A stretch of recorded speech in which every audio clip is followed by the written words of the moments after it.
This is Larry King, and we're up in the hills of Inverary at the lovely home of Jackie Gleason. We're in what would be, you call this the library? This is good name for it. Yeah, on account of the books. And this is called Glee Manor. It's at the end of the road on the top of the world. What's it like? By the way, how would you describe this house, Jackie? I'm bad at descriptive tones. Well, is this a townhouse? I don't know how you know it's not a townhouse. Because if it is, it's the world's largest. No, I wouldn't.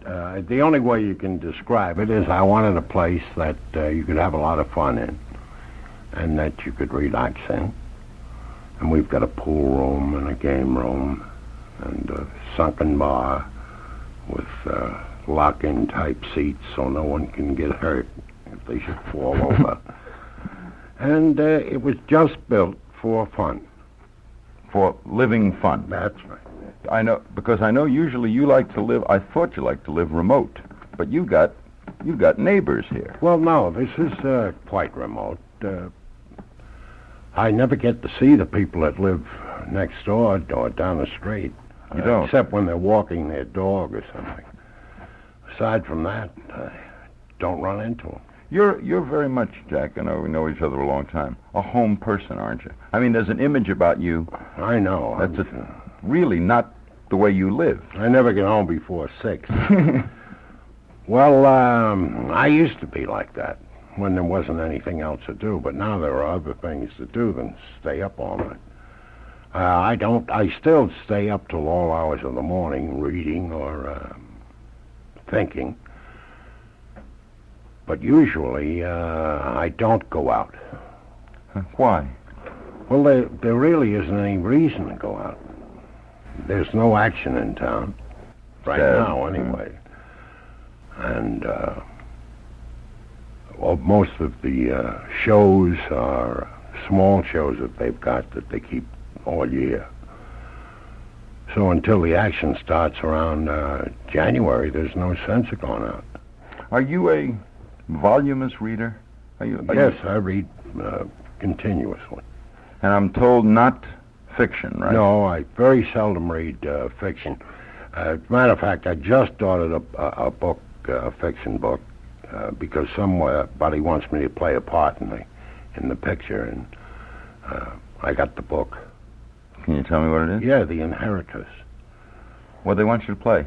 I don't know. That's what I have to read the book about. To find out which part? No, they never do that. That aggravates me. They'll send me a script and say, this part is great, and you keep reading and reading and reading, and you don't know what part of it. Very aggravating. Do you subjectize your reading, Jackie? I mean, are you interested in a particular realm, or you touch all bases? No, I'm probably my center interest is psychic phenomena, but that touches all the bases: medicine, philosophy, religion, and before you end up, you're reading it all.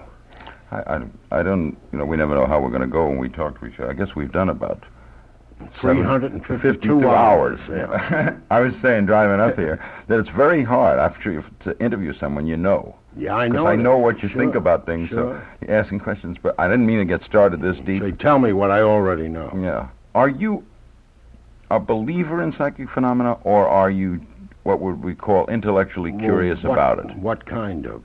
Well, let's... ESP, I certainly believe in that, and I have to believe in it because it's been proven. That we can communicate without verbalizing. Absolutely. I know you studied, you even saw some instances, didn't you? Yeah. People in another room. But I've been mixed up in it. Some people are very, very good subjects, hypnotized subjects, and they reveal some startling information that they can only get through ESP. Science really can explain it. Oh, yes. Well, some scientists... At first, they were all against it, but now they're all in it.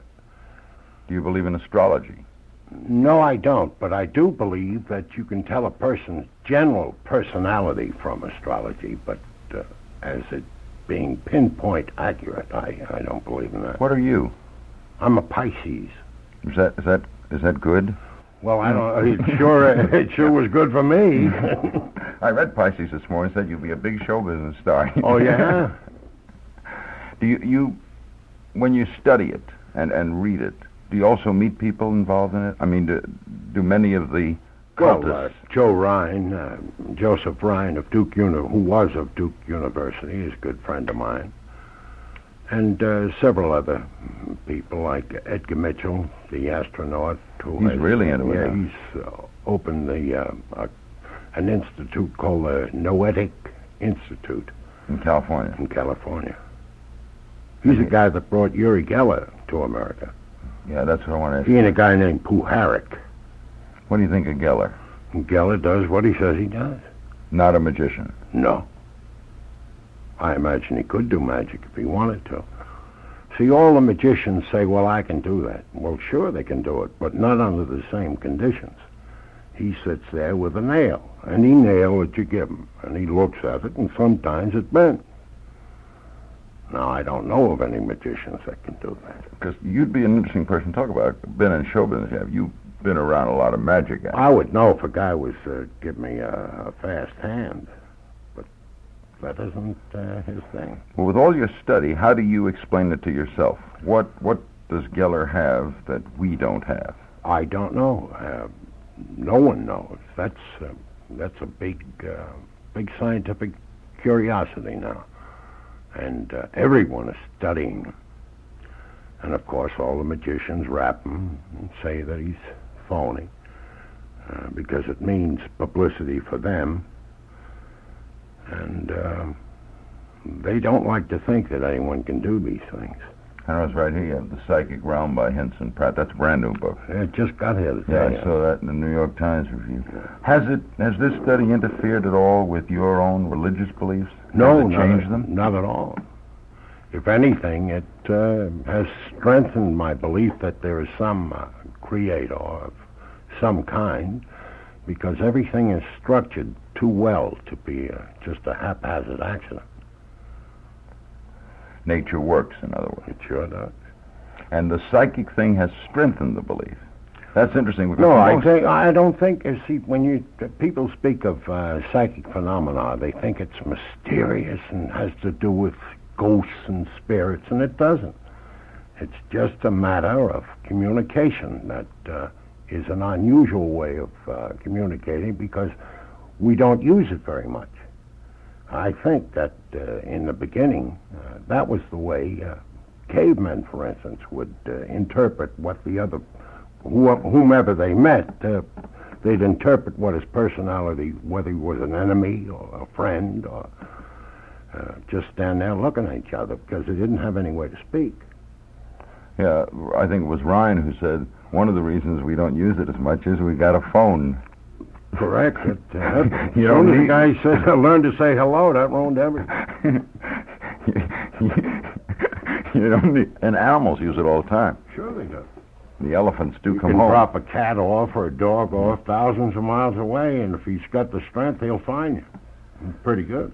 So that has, in a sense, strengthened your beliefs. That's interesting. Let's touch some other things. What's it like for a guy as creative as you to be off media regularly? Well, I do other things. I design golf carts, golf bags, golf clubs, and anything that someone would like to have designed in a different way. I've just, you know those old-fashioned kitchen stoves that everyone likes and gave such a warm appearance to a home? Well, I just designed a thoroughly modern stove encased in an outer shell of an old-fashioned stove.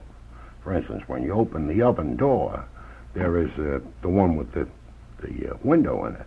It's a little door that has the window in it, and it's radar heated or whatever you want, but it looks like an old-fashioned stove. And works as completely modern as one of the big... Sure, but it has that elegant or, I guess, warm feeling about it. What takes you to that? Who would think... Shouldn't a stove have a warm feeling? What takes Jackie Gleason into stoves? You know, I mean, it seems... I know you think about a lot of things, but... Well, when someone asks you to... they someone asked me, he said, what do you think we could do with a stove?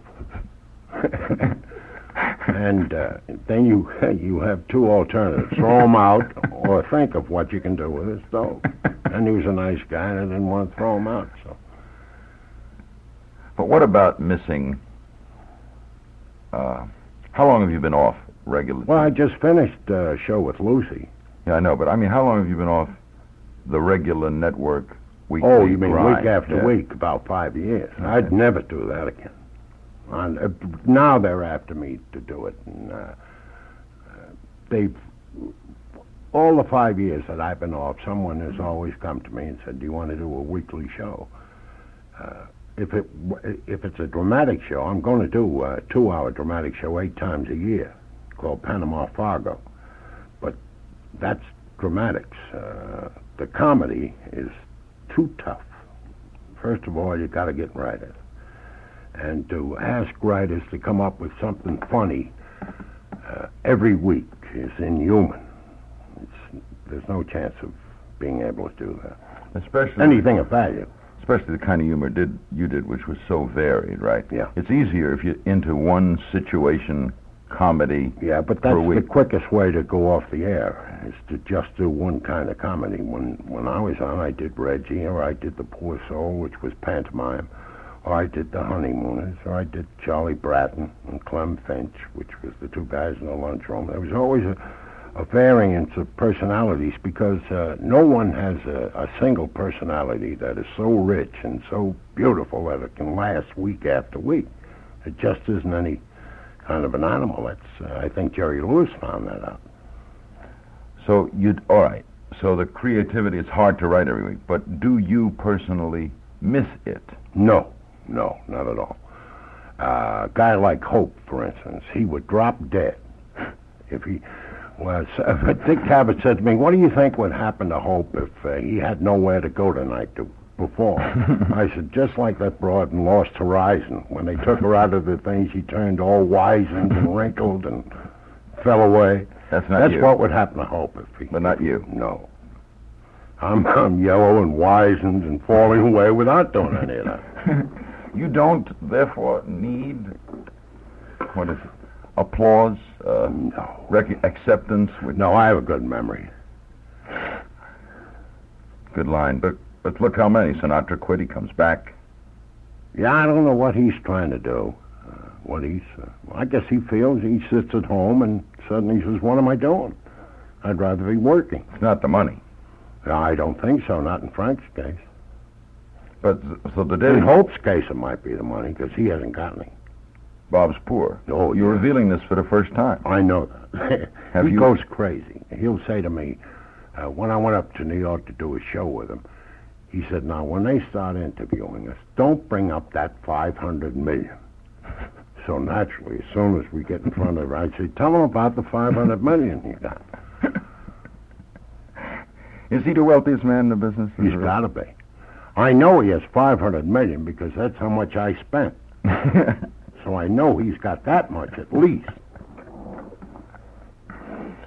Is that important to you? Do you Money? think, yeah. Oh, Has this been a sure big it is. thing in your life? It's important to everyone. Everybody who has money says it doesn't mean anything. I know. Well, there are a lot of baloney. It means something. Believe me. No poor person ever said that. No, you notice that? Everybody that hasn't any likes it. Tell me about the dramatic show. Well, it's Panama Fargo, a guy who is a real hustler. He starts on Madison Avenue as a small advertising guy, and he gets promoted until he becomes a vice president, and then the president, and then he decides that he's going to work for all the agencies, and whenever they have a big problem, they come to him. He's the Kissinger of Madison Avenue. And he finally gives it all up. He's met his dough, and he wants to just live and write. So he comes down to Florida, and he lives. And he writes anonymously. He has an amanuensis, a dame that publishes his books for him. She takes the credit for it.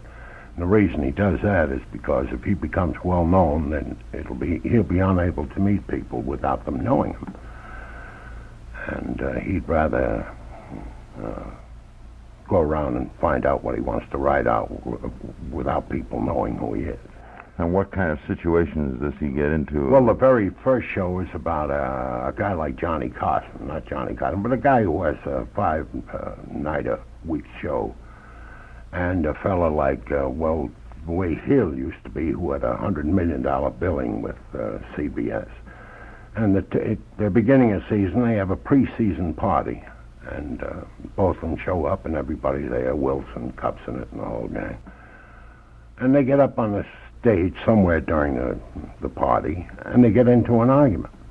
And Carson says he refuses to work for this guy, and he's not going on. And the other guy says he's taken away his $100 million billing. Doesn't want everything to do with the network. You're called in. They say, let's get a hold of Panama Fargo. Maybe he'll do it. How'd they come up with that name? I come up with that name. Panama Fargo. I don't know why. I have a thing for names. I can think of wild names that seem to have some story behind them without even knowing what the hell it is. Yeah, Panama Fargo is an interesting sounding name. It seems to have a great history. I'd want to learn where. Well, that's the idea. Where's it going to be? What network? I think ABC. And this is 2 hours? 2 hours, 8 times a year. How long would it take to do a 2-hour show? It takes 15 days.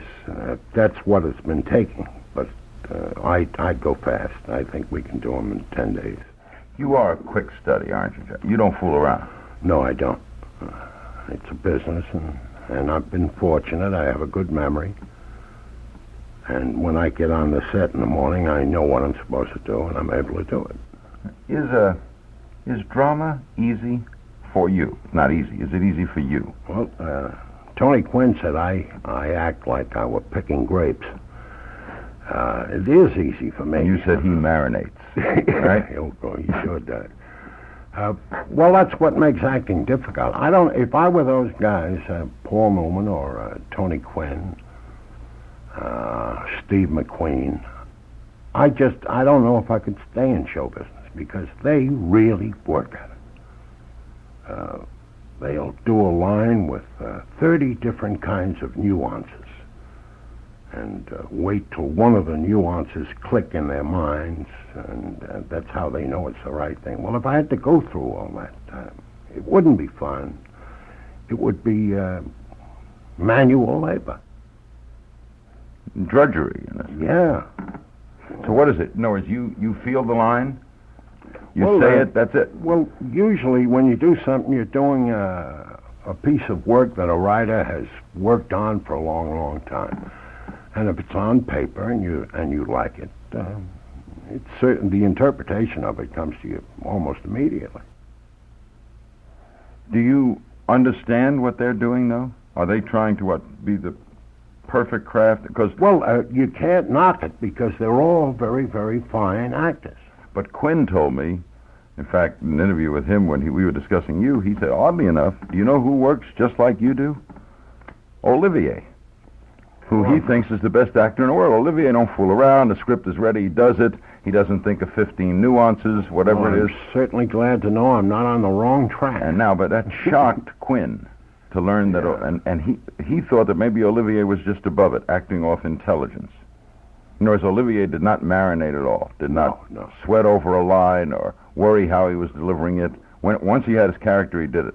Don't forget, I've been in this business almost 45 years. If I don't know how to do a line by now without thinking, then I'm in desperate trouble. What, for instance, could you think of that somebody has done for 45 years? What would you think of them if they had to think about what they were doing after 45 years? And the stage is only 30 by 20, an area 30 by 20. I've walked around that all of my life. So, right, the comic knows. Serious actors say they have a difficult time with comedy. You know, and we've seen many fail at it. But then again, a guy like Cary Grant can get a scream in a big yacht. And, William Powell was able to get yucks in the Thin Man picture. Yeah, but could Charlton Heston get yucks?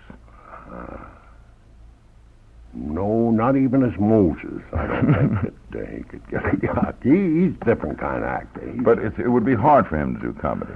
I don't know if I don't think I've ever seen him in a part where he has tried to do comedy or light comedy, whatever they call it. What I mean to ask you, though, that's interesting, is the comedian, the comic, and I want to ask you about the difference between the two. When he's doing his stuff, he knows if he's doing well. He hears laughs. When you're doing drama, how do you know if you're coming over? Well, that's a good thing about drama. You have 2.5 hours on Broadway to make a point or to beguile an audience. The comedian comes out, he does a one-liner. The laugh better be there. The critique is immediate in comedy. But if you sing, you got 2 choruses to be a big hit. Or you dance, you got a couple of choruses to entrance the audience. But a comic comes out and he says, well, folks, and the laugh better be there. Right. But the dramatic actor has the opportunity to just... Oh, sure. And he doesn't have to worry about that. That's right, because the audience isn't expecting anything. He's going to tell them, when he's ready, what they're to expect. But when the comedian comes out, the audience knows what to expect. That's why they went. Do you have a preference? Do you prefer comedy? No, I'd just as well do drama. If I have real good material, I like being a comic. But they're both enjoyable activities. Everybody loves to get people to laugh. That's wonderful. That I would think great is dividend. The top kick of all. Yeah, it is. It's immediate acceptance. It's kind of a love, isn't it? The audience is laughing. That's loving you. Not at the beginning, but later on it turns into love.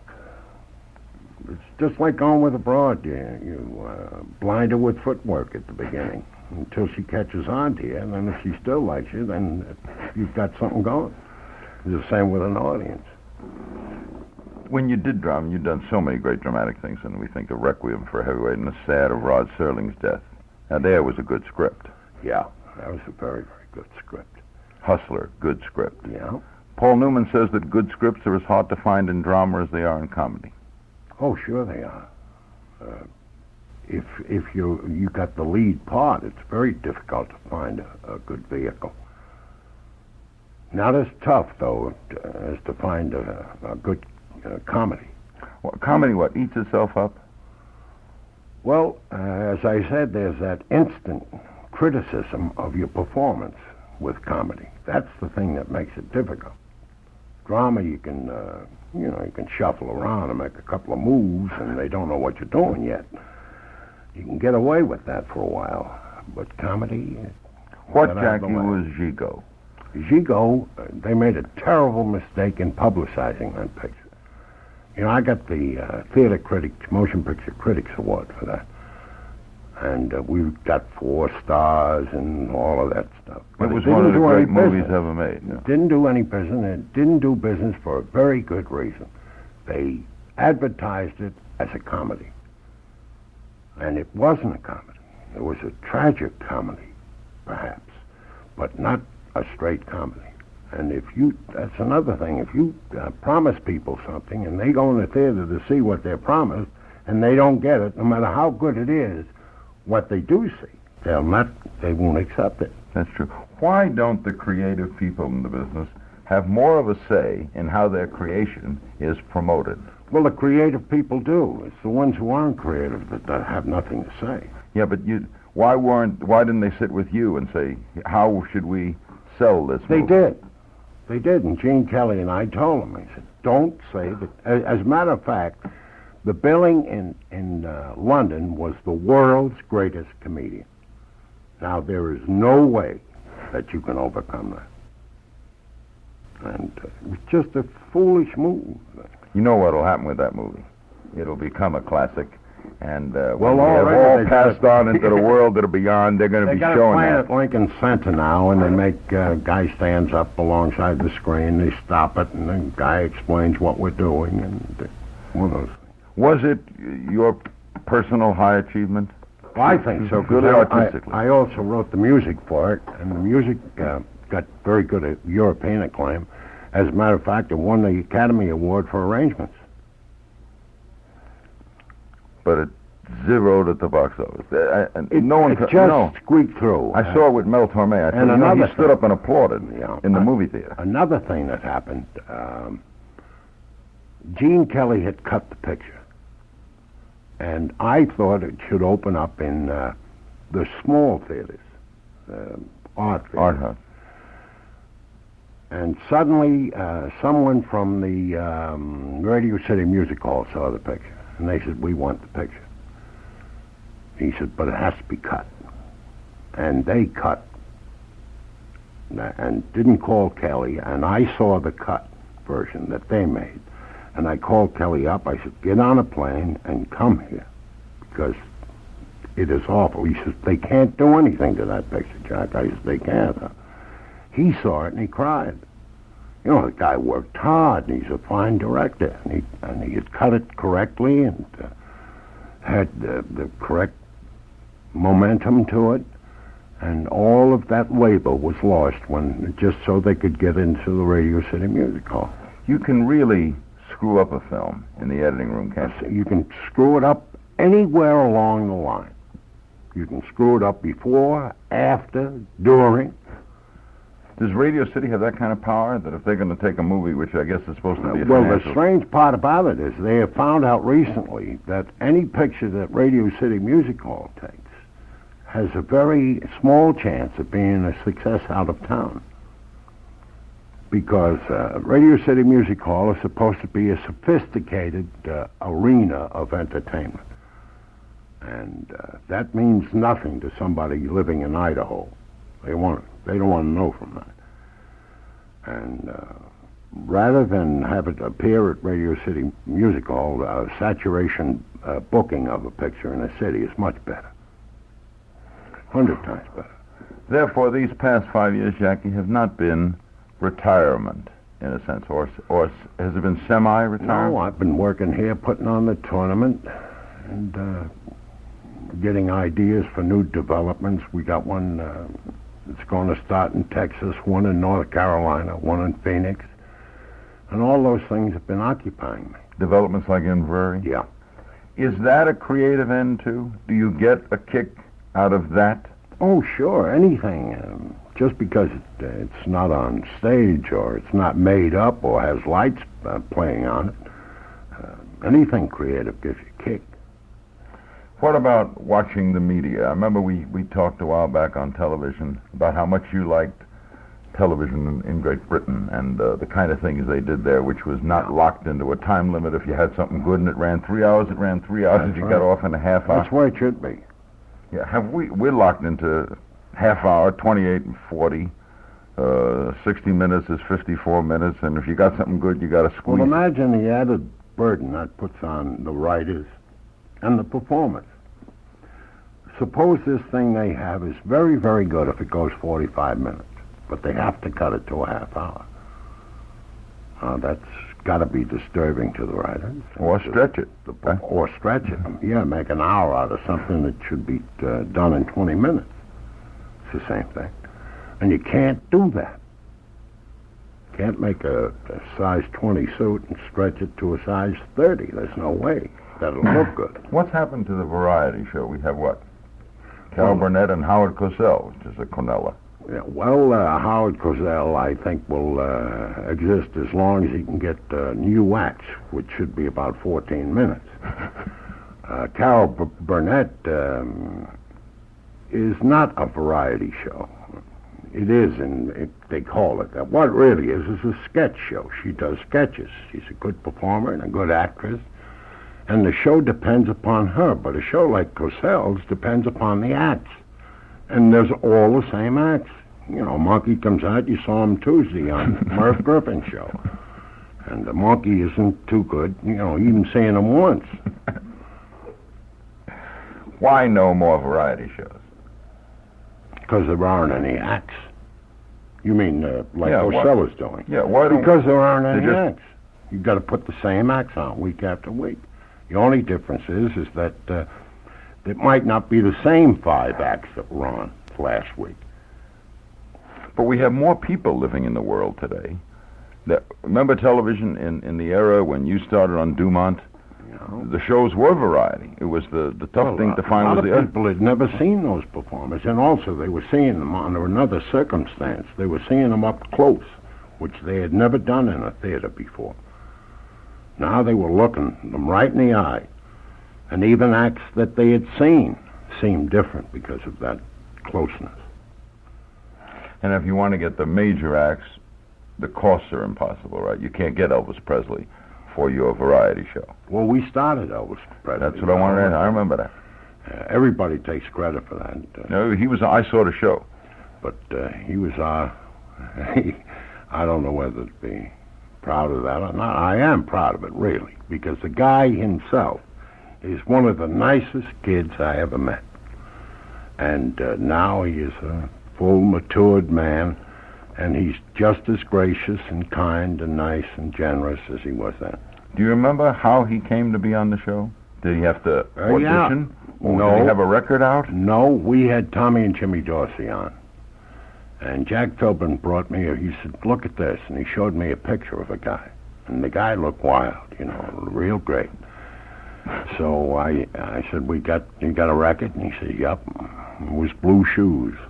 Suede shoes, blue suede shoe. And we played it, and I said, if this guy acts anything like he sounds, he's got to be a riot. So we put him on. Strangely enough, they thought that we got rid of him. We didn't. Tommy Dorsey and Jimmy Dorsey didn't like Elvis Presley. They thought that it was going to be the Elvis Presley show with Tommy and Jimmy Dorsey. So each week they would come and say, do you like that kid? Gee whiz. And I said, well, he's doing awful good. And Tommy and Jimmy were my old friends, so when it came to a matter of making a decision and a choice, of course I had to go along with Tommy and Jimmy. And then Sullivan grabbed him. Yeah. Sullivan photographed him from the chest up. You shot him full. We gave you the whole Elvis Presley. What you saw was what you saw. Jackie, in retrospect, could you have predicted his lasting as he has lasted? I think so. I don't think that would have taken any great talent. No, most people at the time were saying, how long is this? This is a fad, or this is... No, not... he had too big a following and too definite a following. The people that went to see him knew what they were going to see, knew what they wanted to see, and he provided it for them. There was no flash in the pan about him. There are groups now and single record makers now that have one record, and they never again do anything, but they're in showbiz. They're stuck now on account of one record. They might have been great plumbers or something, but they're stuck making records of which there will never be a hit again. This is WIOD. I'm Larry King, and we're talking with the great one, Jackie Gleason. He's always... You didn't give yourself that name.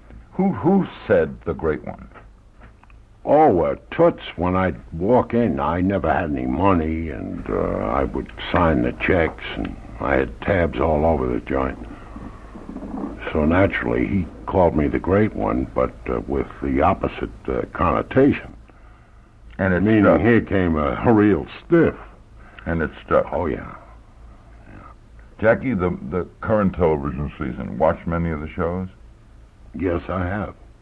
Well, not many, but I've seen most of them, I guess. Can we have a general critique without some specifics? Is this a good year on TV? No, I don't know how it can be a good year when it's the same as last year. There's doctors and lawyers and cops.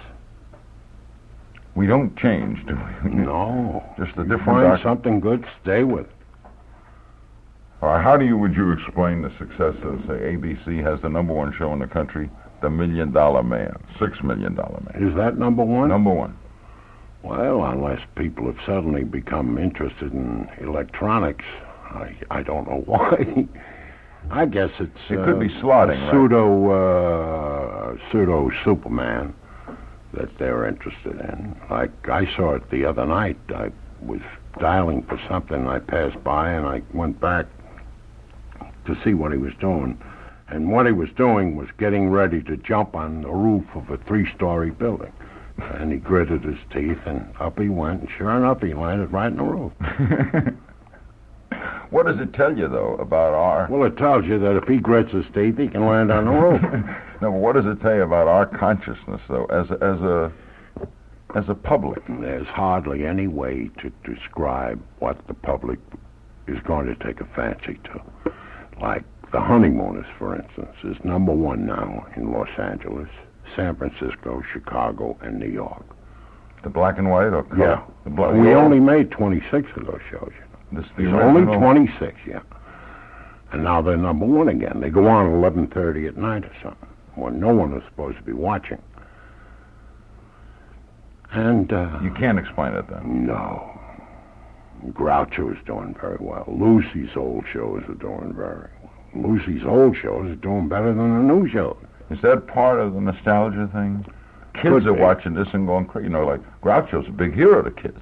I know. I hear kids saying that you're going to the moon and all of that. And every now and then I wonder why they can't be old enough to have seen me when I was doing that. Then I realize that they're watching the reruns. I guess the most discussed show, and apparently is in trouble, is this CBS version of Upstairs, Downstairs. Yeah, well, that they were should be crazy. Close to you, the Irish versions. Yeah, and well, they were crazy. You see, first of all, it was their intention to compete with Upstairs, Downstairs. And those performers are just so great. They are really, not that the actors in Beacon Hill aren't good, but over in London, they have a different way of... A performer will work for 15 cents, even if he's Olivier, because that's their business, and they'll even take small parts. Very different from American actors. And as a result, they had the cream of all of the actors doing Upstairs, Downstairs. And then they put on Beacon Hill. And anytime you put on a simile of something that has been a success, you're in trouble anyway, to begin with. It's got to be doubly as good as it ordinarily would be to become a hit. Of course, you're copying. That's right. Now, where does it miss? Now, what about the Americans who are watching it who have never seen Upstairs, Downstairs in London? They don't know it as you know. Well, they're probably the ones that like it. Yeah, but it is. It has some people watching it. Yeah. It is missing, though. They claim that they thought it would be a tremendous hit. Well, on paper, I guess it looked that way. But also, continuing stories are very, very difficult to sell the public. You've got to have a climax to each unless you're a program soap in the afternoon. Unless you're a soap, and they wait for the climax till Friday for that, so you'll come back Monday. You'll notice that on all soap operas, Friday is the big day. That's when everything happens. Joe gets hit with a car, Lucy falls out the window, Henrietta has an abortion. Everything takes place on Friday. That's interesting. We just used a word used every day now on television, abortion. We might not have used it 10 years ago. What do you think of this, the modern approach to... We do have the same old doctor shows, except they're now doing hysterectomies. Yeah, well, I could never, even to this day, to this very minute, I couldn't be entertained by a hysterectomy for some reason or other, or a subplot of cancer. It never doesn't do anything to me. I don't understand it. What is the reason, Jackie? Is it a creative lag? Is it the people who run networks? I mean, we can't say the nation. Is it the medium itself? Is television just such a burnout medium that it's really impossible for newness?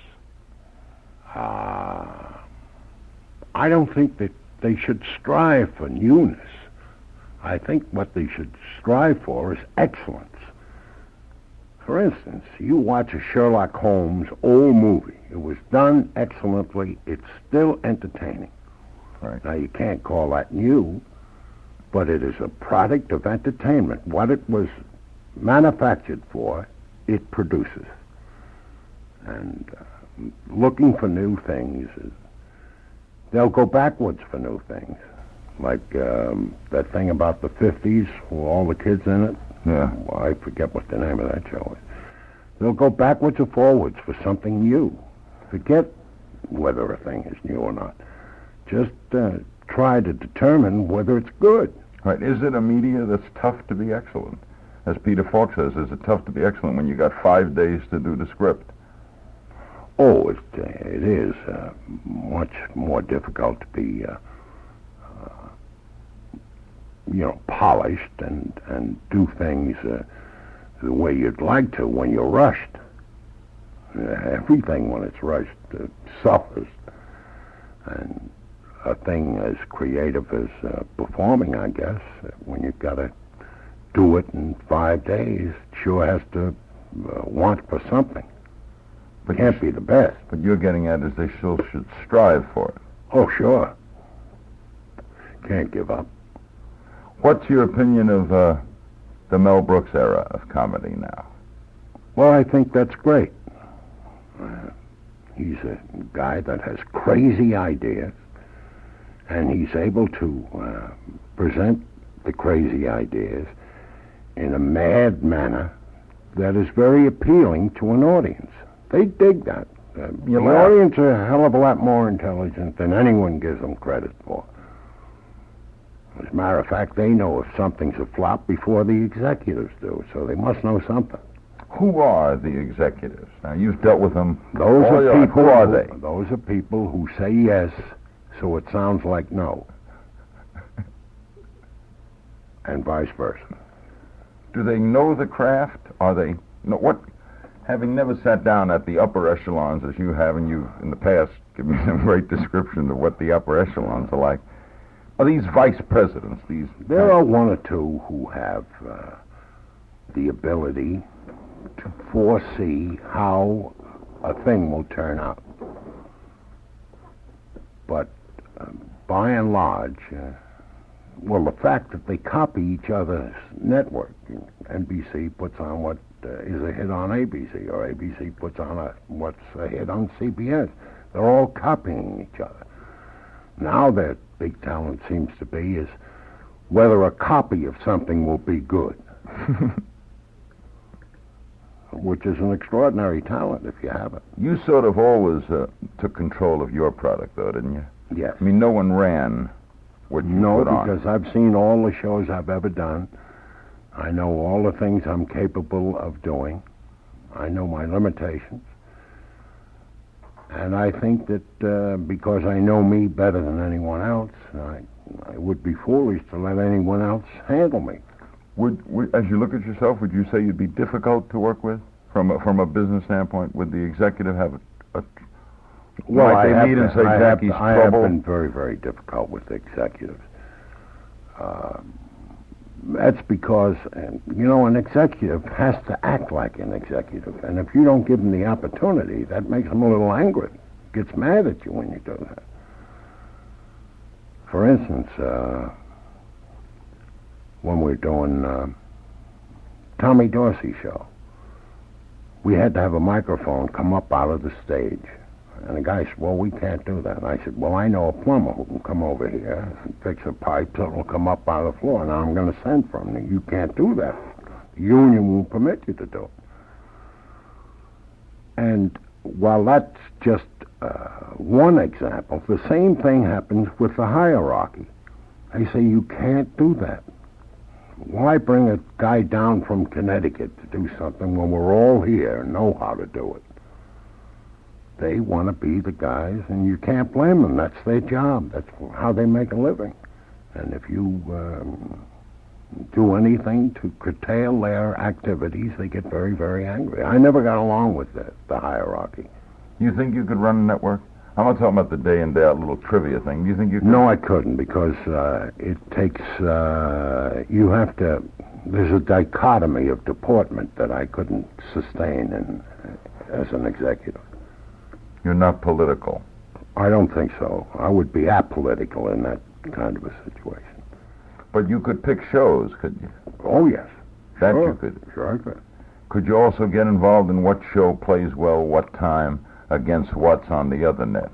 Well, I haven't given that much consideration, but... that's the game, isn't it? Where you are in the time. Well, no, that doesn't mean anything to an executive. All he knows is that all in the family is knocking everything off.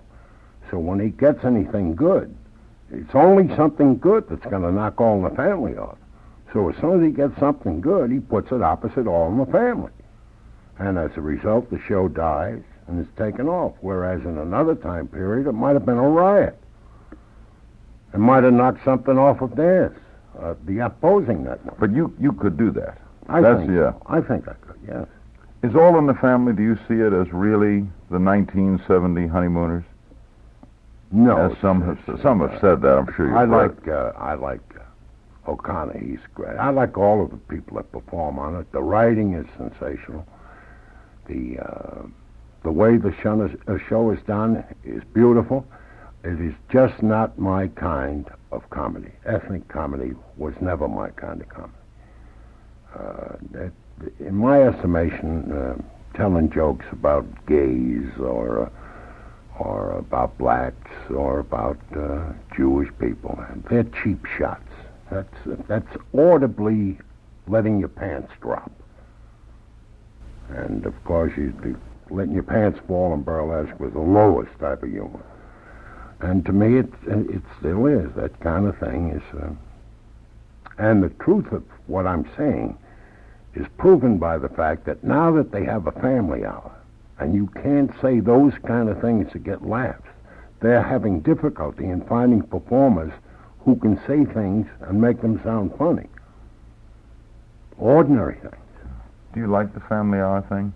The idea of it? The only thing I can understand about that is if a guy is not married, he's not allowed to watch television till 9 o'clock. That's the only thing I can figure out about family hour. It's a wonderful business, though, when you think about it. Just thinking about it is hysterical. Do you see him chasing the guy out? Get out now. It's a family hour. You can't watch this. He has to go to bed. Instead, they used to chase the kids to bed. When you know humor as you know it, can you watch, say, an All in the Family or anything, and know the line that's coming? Oh, sure. I've seen you do that, and it's a flip. That's one of the difficulties with anyone that's been in show business a long time. They try to enjoy television, but the first 40 seconds, you know where it's going and what's going to happen. That's why I like sporting events. We don't know the outcome. Yeah, except with the exception of Muhammad Ali's fights. We know that. Right. What do you think of him? Oh, he's sensational. He's the best fighter that ever was. It's strange to me how people can say, well, Dempsey might have knocked him out, or Gene Tunney would have taken care of him, or Joe Louis would have taken care of him. All I know is runners are running faster now, jumpers are jumping higher, swimmers are swimming faster, so it has to stand to reason that fighters are fighting better.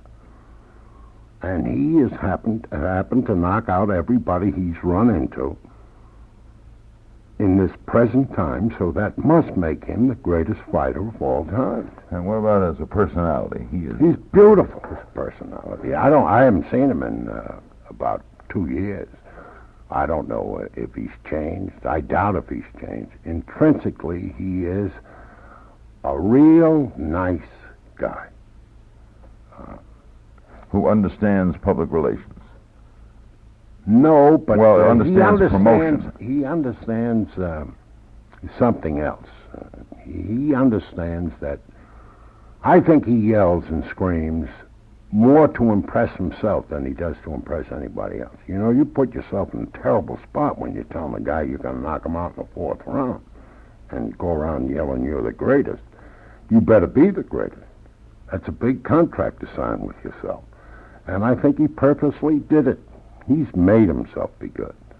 He likes to train. I don't know if he likes to, but he does train intensively. And that is a tough racket. That's a great line, sign a big contract with himself. I never heard it put that way. That's really... we'll get to the Inver and the golf tournament and everything.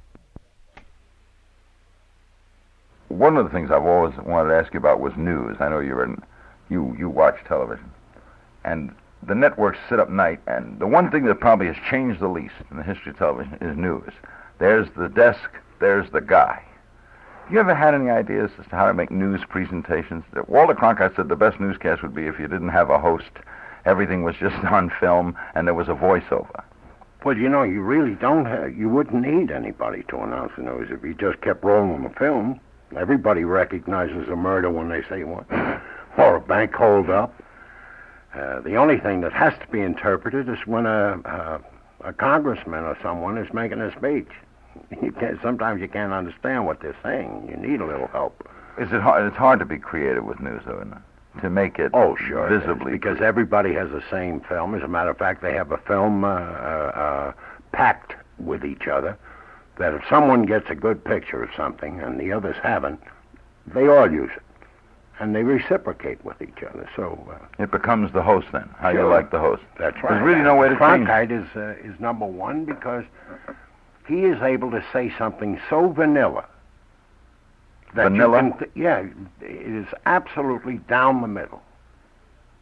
You don't know whether he's for it or against it. He's just able to say it and just present it. That's the most valuable asset to any newscaster, is the sound as if he's reading the news for the first time and has no opinion about it. Which is why he clicks. Oh, yeah. Did you have a happy ending with CBS? Oh, sure. The contract just ran? As a matter of fact, for 2-3 years after I had finished working for them, they had to keep paying me. You can't dislike someone like that. I was in love with them. Jackie, what's it like to get a check that you hadn't worked for? Well, you had worked for it. Well, it would have been terrible, I guess. I say that with reluctance, to get something for nothing. But I put in a lot of work. I worked hard. And the reason they paid me was so I wouldn't go on another network and knock something that they had off. In other words, they could have stopped paying you. No. And at the risk of losing you. They had to keep paying me. Or else, if they stopped, I would have sued them for the money, and I would have gone to work on another network. So rather than start all that tumult, they give them the... How are you getting along with the ABC people? Fine. They're all the same. They're exactly the same. Perhaps the only difference is the view out of their window. One looks at the Hudson River, one looks at the East River. Empire State Building. In fact, you could drop them all in lunch together, right? And we wouldn't know who's with who. Yeah. I think the funniest thing I ever heard about Madison Avenue was one guy who was the president of an advertising melange called all these guys in. He said, I understand you all drink at lunch. He said, and I understand you are drinking vodka, which cannot be detected on your breath. From here on in, anyone who drinks vodka is fired. He said, I would rather have our clients know that you're drunk than think you're insane.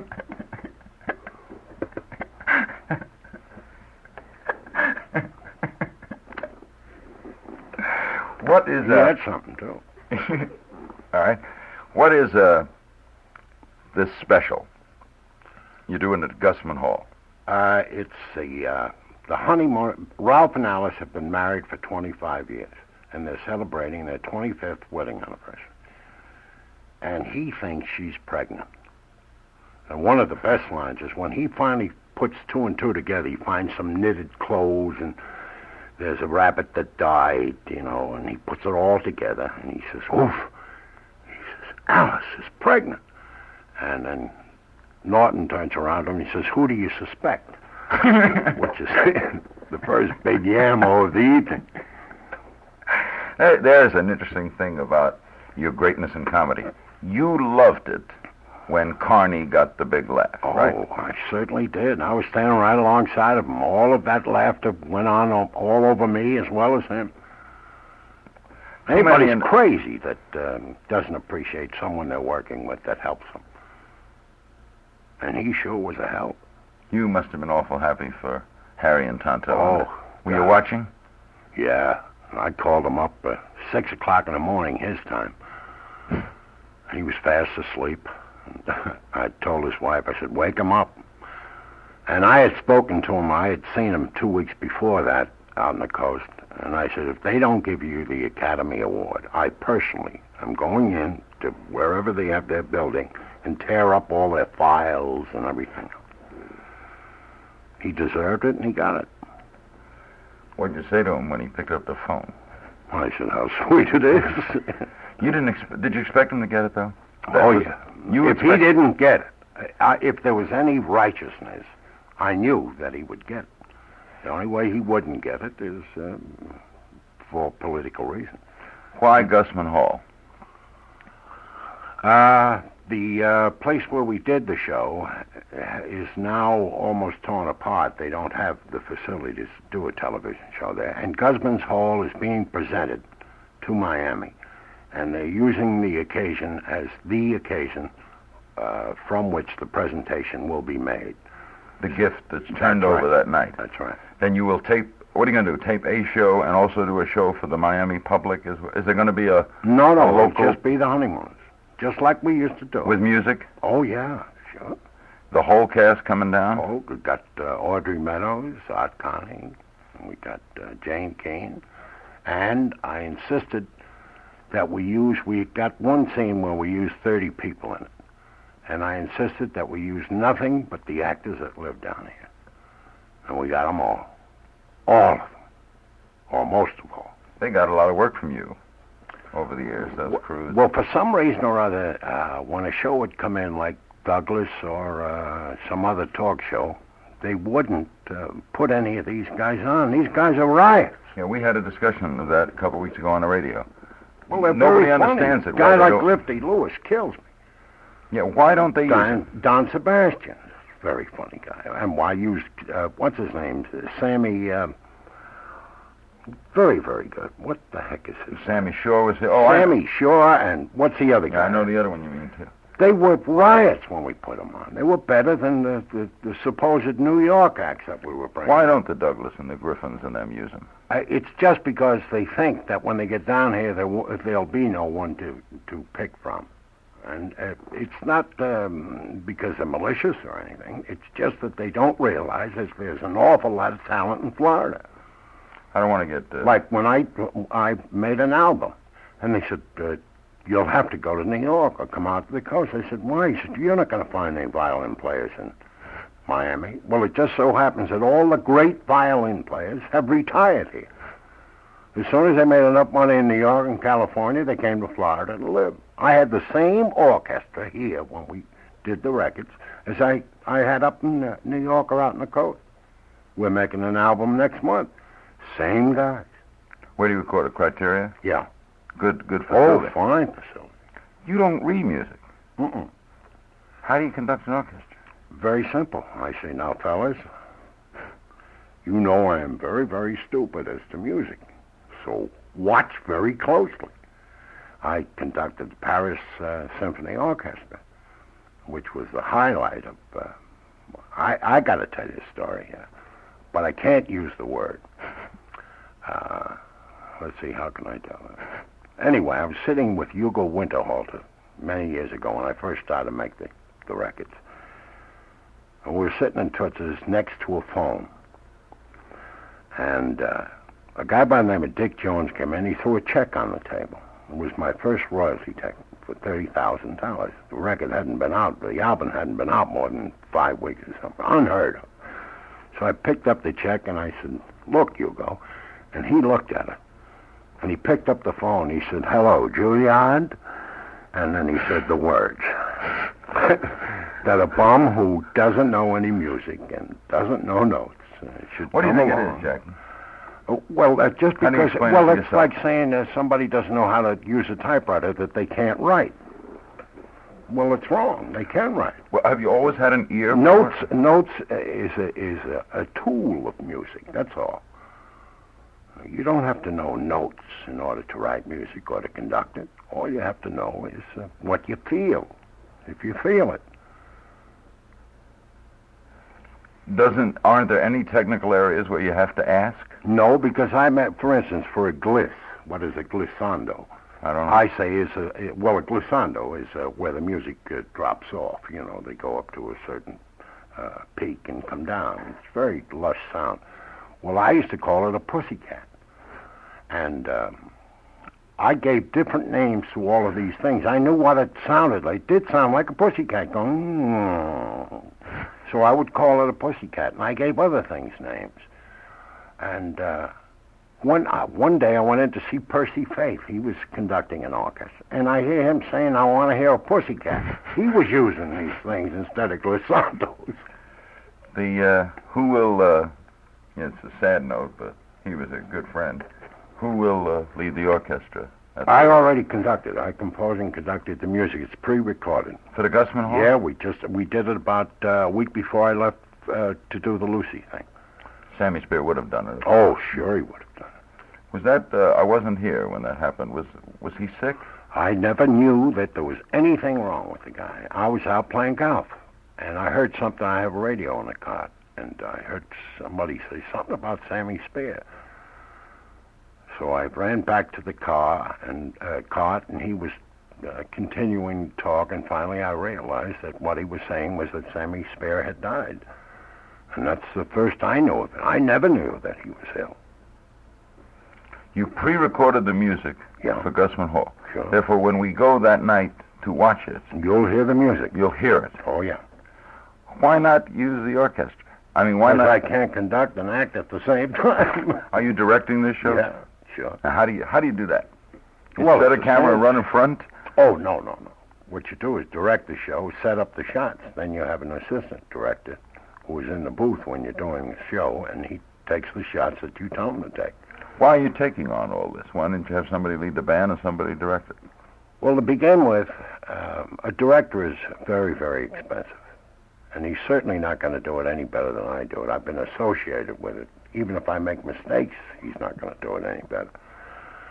And it's no big deal to direct Art Carney. All you do is wind him up and let him go. So that would be a foolish expense. And getting a conductor down to conduct the music would have been foolish, because I can do it. So I did it. It was just a matter of money. In the audience, will I appreciate it as much, hearing the music coming from... Oh, well, yeah, you know, a lot of shows in California have live bands who are down in the basement. They're not up on the same floor. Well, for instance, Dawn, what's his name? Sonny Orlando and Dawn. Yeah. The band isn't there? No, sir, they're downstairs. And I said to him, why the hell don't you have the band up here where we can... Because every minute when something went wrong with the music, it was talking to microphones or running downstairs. I said, why don't we bring those guys up here? It'd be much easier that way. But that's how they wanted to do it. They got a sound, they said, and they couldn't get the sound upstairs in the theater proper, so they had them downstairs. A lot of shows like that. You never get to see them. I want to ask you a little more about that and the golf tournament, and we'll be right back. This is WIOD. I'm Larry King with Jackie Gleason. This is Larry King with Jackie Gleason. The show is taped when at Gusman? We'll do it I think it's the 31st. It's right after the Jewish holidays or before the Jewish holidays, I forget which. 31st of October? Yeah. And then it plays sometime in February? It plays the 24th of February. Do you do it right to time, or do you edit later? No, we come right out and do it, and that's what we do is what you see. Is Jackie Gleason, the director, going to be tough on Jackie Gleason, the performer? No, I'm going to let me do anything I want. You run the thing. Carney is very easy to direct? Oh, sure. There isn't any direction. The only thing that a guy would have to do directing Carney, myself, Audrey, and Jane Kane is to look at his watch and say, I think we ought to break for coffee. Because there's nothing else. What are they going to tell us? We've done it over and over again. Who's doing the script? Is it Walter Stone? Walter Stone did it all by himself. You know, unfortunately, Jimmy Shelton, who was his writing partner, died, passed away. And so it was up to Walter to write the script, and he did it all by himself, and it's a great script. Do you know it's funny when you read it? Oh, yes. Okay. Have you had moments where something unfunny got a laugh, where you didn't think it was funny and got a laugh, and the reverse, where you thought something was sarcastic and didn't? Never. When we thought something was funny, it always was. We have gotten laughs where we didn't expect them. Not because there were lines there that we didn't understand, but Connie would do something. Connie would make a move, would get a scream. And in rehearsal, he hadn't done it. It just came to him while he was out on the stage. One night, he tried to get out the door, and the door was stuck. So he went over to the window and went up the fire escape, which is, you know, the audience, first of all, the audience were hit that the door was stuck. So then when he went out the window, he yelled like you never heard. You ever break up? Never in a thing. Never saw you. But as soon as I come off the stage, I fall right down. You mean you can hold it in there? Yeah, I don't know how both of us have done that for years. I don't know how I do it, and I don't know how he does. Because he's done some funny things. How'd you get together with him? He was the waiter, Newton the waiter on a Maury Amsterdam show. My first sketch we ever did was Red. They used to have those Man of Distinction ads. Well, we did a sketch on the Man of Compunction. It's about a guy, and he had to drink this liquor, and they got this society playboy, Reggie, to pose with the booze. And the cameraman, we needed a guy and that was our Connie. So every time Reggie would take a drink, Connie would shoot the picture. There was something wrong with the camera, so Reggie'd have to take another drink. Now, Reggie's getting stiff, and then Connie starts a drink with him, and they're both stiff. And Reggie's taking Connie's picture with the glass. Connie, the mother comes in, she gets stiff, and that was the first time I had worked with Connie. So I said, after the sketch was over, I said, don't ever let that guy go. Tie him up, put him in a room. Did it click right away? Absolutely. Absolutely. How, trying to explain marriages of a kind that work, I'm talking to Sinatra about, what did he do with Nelson Riddle that works so well? He said it's very hard to explain. It is. What it is. That just... It's an intangible. It's an aroma you can't smell. It's an object you can't touch. It's just something that you feel. Like I've seen him work with Nelson. And the other fellow who died, who worked with Frank a great deal. Axel Startle. Yeah, that's right. And they talk in shorthand to each other. He says, why don't you do it? And the guy says, yeah, I know what you mean. He said, and at the end, he says, sure. They never finish. They know what's going on. It's like two old people, 90-year-old people on the porch. All of a sudden, she says to the guy, all right, I'll get the lemonade. As if he had asked her. It's a thing that you just can't explain. You had it with Connie. Oh, have it with Connie. Yeah. You can't program it. We can't go out and find two We people. never rehearsed. You know, if we were on the stage 15 minutes in all our rehearsing, just for the cameras to know where the hell we were going, it would be remarkable. How did Reggie come about? I did Reggie in burlesque. I had known a guy, a very wealthy guy who used to hang out in a nightclub in Newark. And he was a real weirdie. One time we had a fist fight, and we went across the street to a park to have the fight in. And we started the fight, and he said to me, not so fast. I said, well, we're having a fight, pal. I can't slow down because... But he was that kind of a guy. And everybody liked him because he was crazy. Crazy people are likable, aren't they? Oh, sure. The worst the normal look people. At Crazy Guggenham, Ed Norton. You gotta like those crazy people. Yeah. What? Normal people don't do anything, right? Well, what the reason a guy like Reggie is liked is everybody would like to do what he does. He's got all the money in the world, all the pretty broads, does things like makes U-turns in the Holland Tunnel, any damn thing that he wants to do, he does. And everybody would like to, he has the booze come out on a little train. What about his twin brother, though? Well, see, unfortunately, for he used to like flowers. He grew flowers. And he always had the mumps. And as a result, he limped. And he was always away at college or school or somewhere. Mostly it played to Reggie, though, right? That brother was just an offshoot. Yeah, he came in now and then, and then I'd do the two roles. Yeah, I know. They had a fight one time, he and his brother on the show. And what would happen is I would come run out as Reggie with my big, with the plane tails on, and run in, you'd hear noise, and he'd come flying out, but he had a big chrysanthemum in his lapel. That's how you know it was him. The Poor Soul. Poor Soul was pantomime. I wanted to do pantomime. I liked doing pantomime. And I thought that kind of a character who's an innocent, who always turned the other cheek, but certainly never acted like the worm and turned. Although we did have a character like that, Fenwick Babbitt was the worm that turned. He'd take it up to a certain point, and then he'd go. Marceau was a great character. Yeah. What is the Marceau has been called the genius of pantomime? Well, the great pantomimist. His particular forte in pantomime is to make believable something that you know is not actually happening. For instance, he walks up a flight of stairs. Now, there are no stairs there, but you'd swear there was stairs there. Or if he's fighting a wind, he's running against the wind, or pulling something heavy on an imaginary rope. He does those things, and his balance, his bodily deportment is so accurate that you'd swear he's doing these things, and that's what his big deal is. Do you when you say like doing it, it's a difficult craft, isn't it? You're not using... It's according to what you're trying to tell the audience.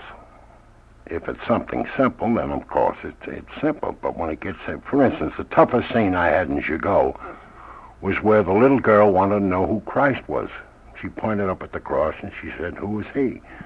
Now that's difficult to explain if you can speak. But if you're a mute, you're in a lot of trouble. And I had to explain to this child who Christ was. And I went to the mother that was on one side of the altar, and to Joseph, who was on the other side of the altar, and I had to pantomime and try to make her understand. And what happens at the end of that scene, he is so frustrated he begins to hit himself in the mouth. And then we leave it to the audience imagination that Christ has interceded or God has interceded, and suddenly the girl kneels, she genuflects. So he knows that she understands what he was trying to tell her. And he also knows that it wasn't through his efforts, it was through whoever sends the messages. It was a very tough scene. What's the difference between a comedian and a comic? Well, comic and comedian is more or less the same word. I know what you mean, though. There's one guy that says things funny, and there's another guy that does things funny. Yeah. What are you? Well, I hope that I do both. I hope I can say things funny, and I hope I can do things. That would be the consummate, right? I think so. And also, the most important thing for any of the great comedians that you know is to have the ability to make an audience cry. There's only one good comedian, one top comedian, who doesn't have that ability, and that's Groucho Marx. Because he is a cartoon of a human being, his character. The guy with the mustache. He is the only great comedian that didn't have the ability to make an audience cry. But all the other great comedians did. The Gleasons, Chaplins. Well, the Chaplins, W.C. Fields. Well, you have to include yourself in looking at it from that standpoint. You're right. Groucho's the only one that never touched your pathos at all. How do you explain that? He just did it so well, right? He was a very, very funny guy. Pathos had nothing to do with his kind of uninterested in it. Yeah. Where, maybe I'm wrong in saying this, so maybe you'll disagree, where did Jerry Lewis miss? I remember reading the New York Times once saying that at 21 or 20, he may have been the most promising comic we'd produced in America at that age. Well, I don't... And he didn't get better. Well, he certainly was a success. The only thing I can say is he was funnier before he got taste. Before he began to worry about what he was doing was in good or bad taste, he was sensational. When he let himself go without any regard for anything, nothing was sacrosanct, he was hilarious. He's still funny. But discrimination sometimes gets in his way. In other words, if Mel Brooks starts thinking about how Mel am I going to look Brooks, if he even contemplates discrimination, he's done. That's what's beautiful about Brooks. He pays no attention. Could you work with Mel? Oh, sure, I think, but I'd have to do a character. Like Mel and Reggie would be beautiful. Mel could write for Reggie all day. Yeah, he could. That's Mel's genius, writing, right? Oh, sure. Did you like Young Frankenstein? I didn't see it, but I heard about it. I saw some clips of it on television, and from what I saw, it was great. And the other one, I hear, Blazing Saddles. I'm going to see that sooner or later. Have you seen When Things Were Rotten? No, I haven't seen that yet, but I want to see that. I know that must be good. He just turns out good. Do you like Woody Allen? Yeah, Woody is beautiful. He is so wild that I think Mel Brooks sometimes has difficulty in understanding Woody Allen. Even the band don't get it, right? That's right, yeah. Don't even know when to do the drum roll. Who else are the young ones you like? You like Klein? All of those fellows are good. There's something they missed, Jackie. We had Harry Morton on the other night. Yeah. Just tell the story. I heard Harry. Boy, is he funny. Yeah, oh, he's great. That's gone, isn't it? Something that about kind of life is gone. Yeah, that life. The young comics today, there is no Toots Shores. No. There's no Lindy's. Well, there's no better than that. There was no hunger. There's no hunger now. If you start on television, you start at $1,000 a week. They give you $1,000 to come on and tell some jokes. Well, when I started, or when the rest of the guys started, you couldn't make it. If you got $1,000 a year, you were lucky. Now, there's something about being hungry that creates a comradeship between your fellow performers. Hard Times is probably the greatest mixer, stirrer, spoon in the punch bowl of performing that I know of. Tough times. Whereas you would gather around many nights with groups of other... Kellogg's restaurant, we'd be six Kellogg's, of us. Yeah, be 6 of us sitting around a table with 15 cents. And we'd all eat, and what you'd do is you'd get up and you'd walk out. And when you got there, the girl would say, "Where's your check?" Because you pulled it out of the thing. It's a cafeteria. Yeah, and you'd look back at the table, and the guy would wave. He'd say, "He's taking care of the check." And now you walk out. Now when he comes up, she says, "That other fellow's check you're taking." He said, "What take care?" She said, "Well, I saw you wave." He said, "I was waving goodbye." She said, "Well, I thought..." And we do this. This poor soul was behind her every night. We did it to her every night. We'd have one tea ball was good for 3 cups of tea. You would dunk it in, and then you drop the tea bag into the well of the spoon and roll the string around all of that, and then squeeze that. And a little more tea would come out. And you could do that with 3 cups. You get 3 cups of tea from 1 tea ball. Now, you're looking back, it's funny. Was it also funny at the table? Well, it's like, yes, it was funny. But Okie says that those days sound good, but they didn't live well. Jack Okie. Yeah. That's true, isn't it? Like war stories. They weren't funny. I don't know. Foxhole. Well, it was tough. But as tough as it was, it sure was a hell of a lot of fun.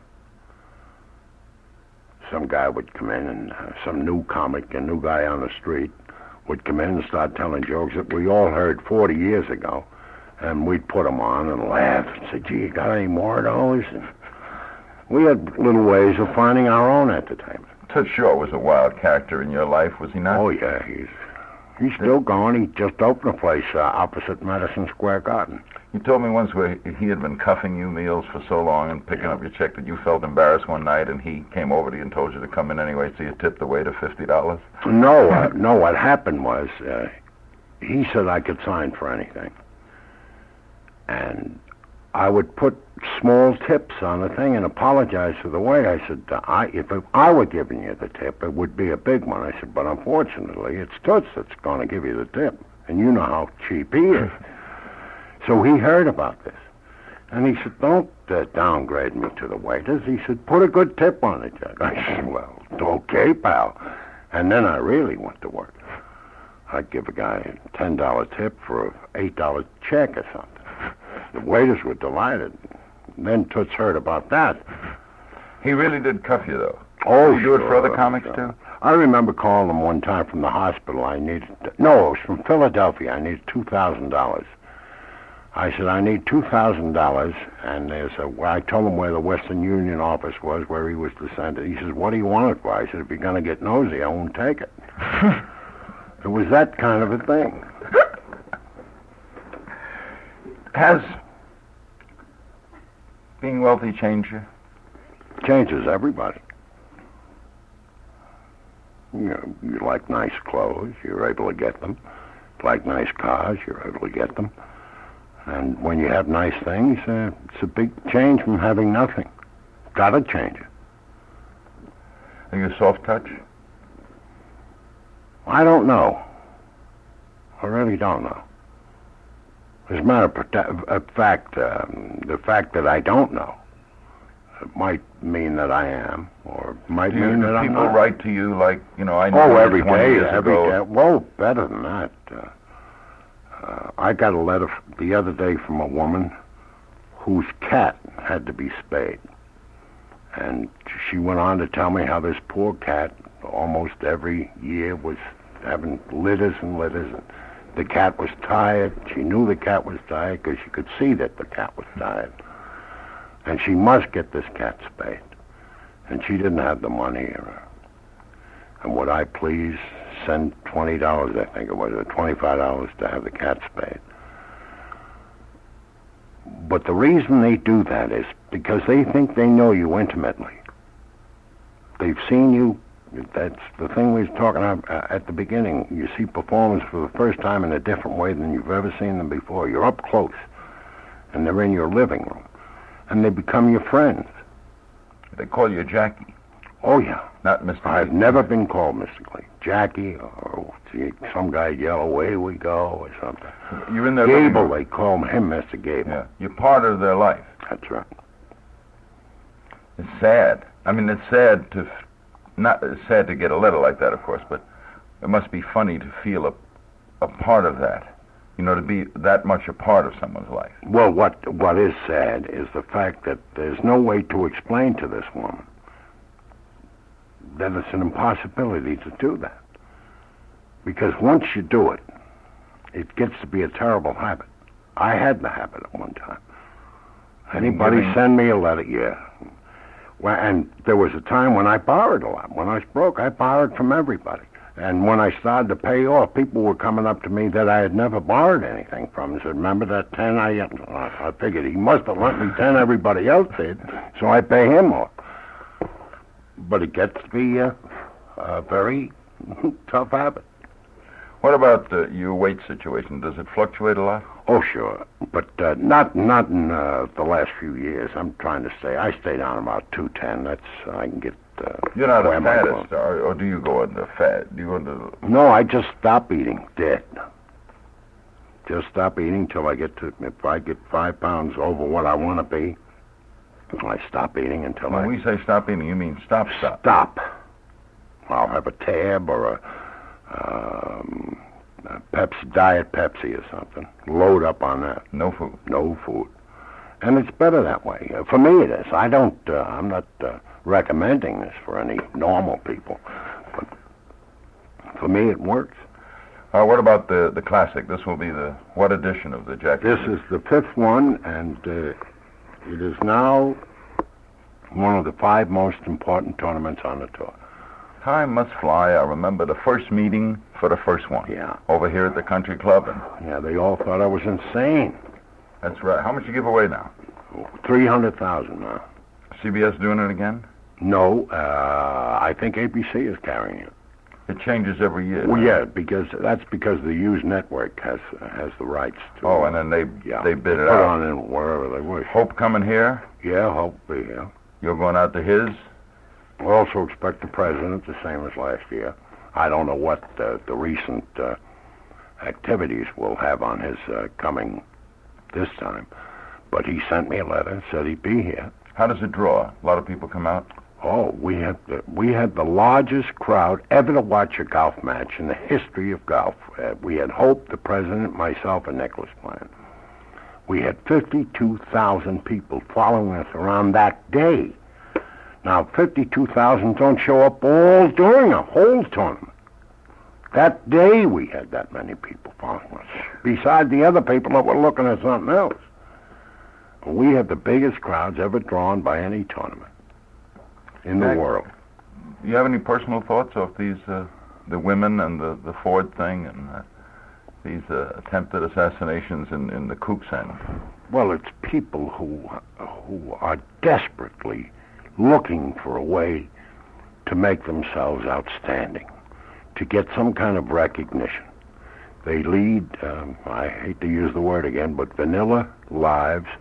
Nothing ever happens to them. And in desperation, they take a course, which is suicidal and maniacal, to get some attention. Getting worse, though, isn't it? I'm sure it is. Well, it's an epidemic. It's like anything else. It's a trend. All the kooks now saying, gee, maybe I ought to do that. Maybe I'll get my picture on Time of Life. Yeah, but Time, I saw Time this week having a lot of people writing them letters saying you shouldn't have run the picture. Yeah, I enjoyed their explanation of why they had to run that picture. You didn't buy it? Certainly not. It's ridiculous. Why not put the same picture on the inside of the magazine? If that's what if it was connected with altruism, why didn't they do that? Have any thoughts about your friend, Richard Nixon? Have you spoken to him? Well, I have never felt embarrassed or did I ever feel that I needed to make an excuse for believing in the president.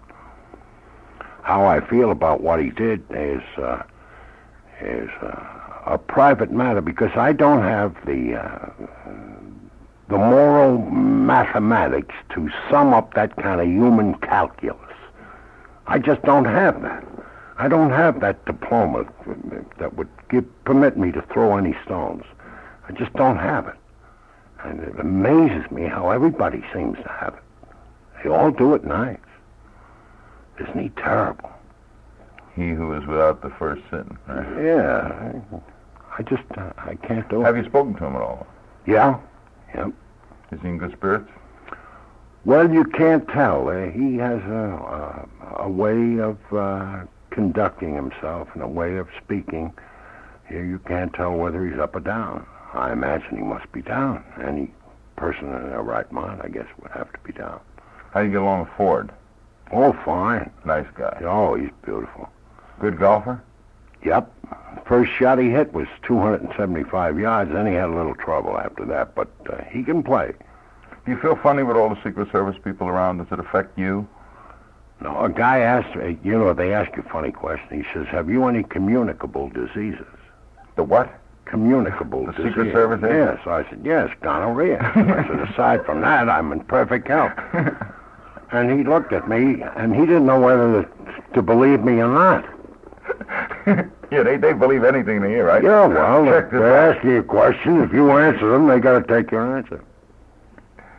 Do they get you? They're necessary. Oh, certainly, and they're doing a job, and a very frightful job, too.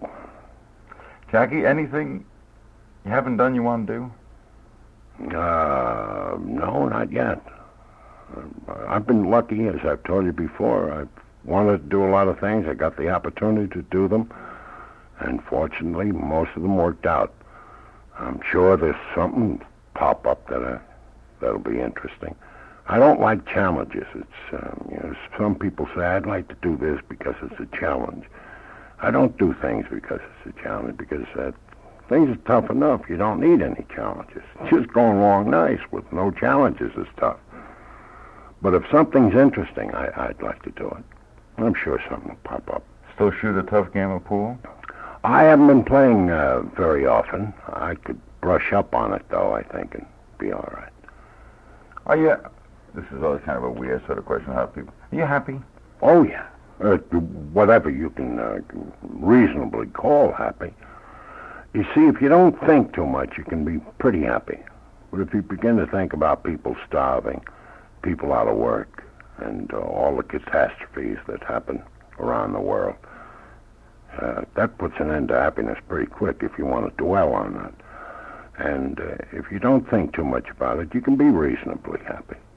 I remember once a long time ago, you told me you were poor when you were a kid, but you didn't know it. No. No, because everybody around me was poor. I was in the same nut house as everybody else was. I didn't know that I was crazy. It's funny how you how old are you now? I'll be 60, February 26th. You don't look it. You're always going to look. Well, that's because I've led a clean life. No wholesome, liquor. no liquor. Yeah. Now we end with the mustache.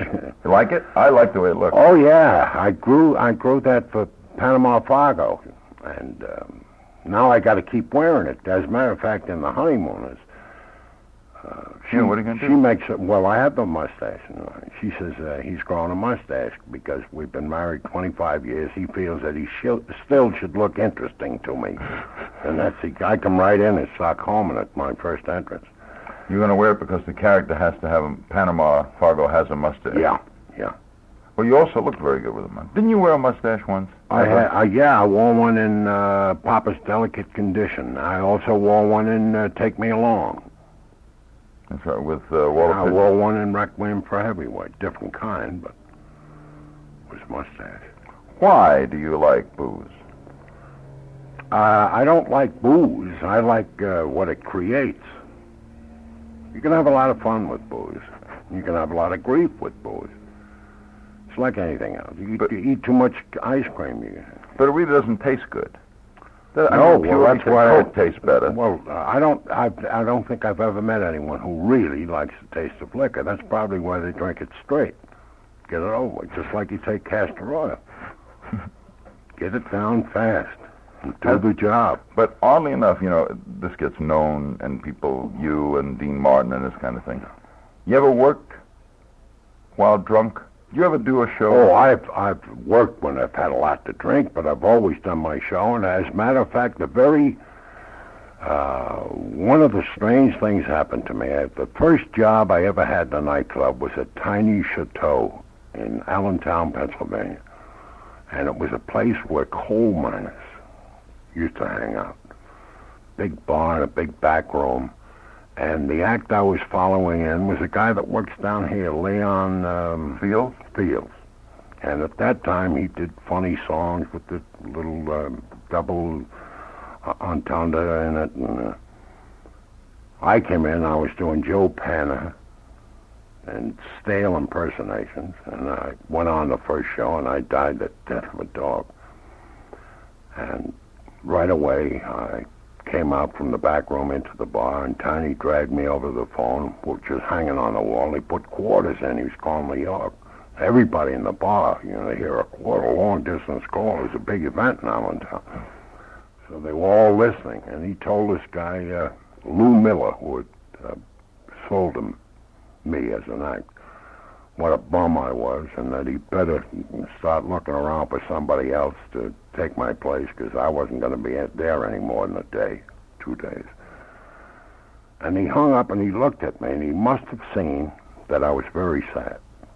And he says, "Come on, we'll have a drink."